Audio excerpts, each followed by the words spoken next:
আসসালামু আলাইকুম। আমি আজকে শেয়ার করব হচ্ছে মিনি হ্যান্ড ফ্যানগুলা।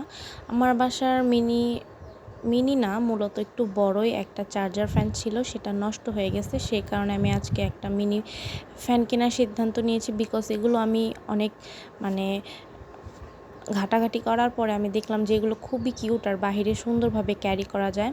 এই তো আমি বাজার থেকে কিনে এনেছি এটার সাথে একটা চার্জার থাকে।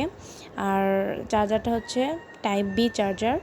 আর এটা যে কোনো টাইপ বি চার্জার দিয়েও চার্জ দেওয়া যায়। আর এটা হচ্ছে যে ফাইনালি এই ফ্যানটা এত পরিমাণে প্রিমিয়াম আর এত কিউট, আপনারা সেটা দেখতেই পারতেছেন। আর বেশিরভাগ মানুষ এটা গরমে ইউজ করে থাকে। এটা 3টা মোড। ফার্স্ট মোড একটু হালকা বাতাস, সেকেন্ড মোড অনেক বাতাস এবং থার্ড মোডও অনেক বাতাস। জাস্ট 3টা মোডই জাস্ট ওয়াও। সেকেন্ড আর থার্ড মোডের অনেক সময় দরকারই হয় না, ফার্স্ট মোডটাই হয়ে যায়। জাস্ট অসাধারণ একটা জিনিস। অনেকেই আমরা এটা ক্যারি করে থাকি। নিচের যে স্ট্যান্ডটা এটা খুবই সুন্দর, আর এটার কারণে ফোনও রাখা যায় এবং দেখতেও খুবই সুন্দর লাগে। আর অনেক পড়ার টেবিলে রেখেও আমরা পড়তেও পারবো কারেন্ট চলে গেলে। অনেক সুন্দর একটা জিনিস, আপনারাও চাইলে নিতে পারেন।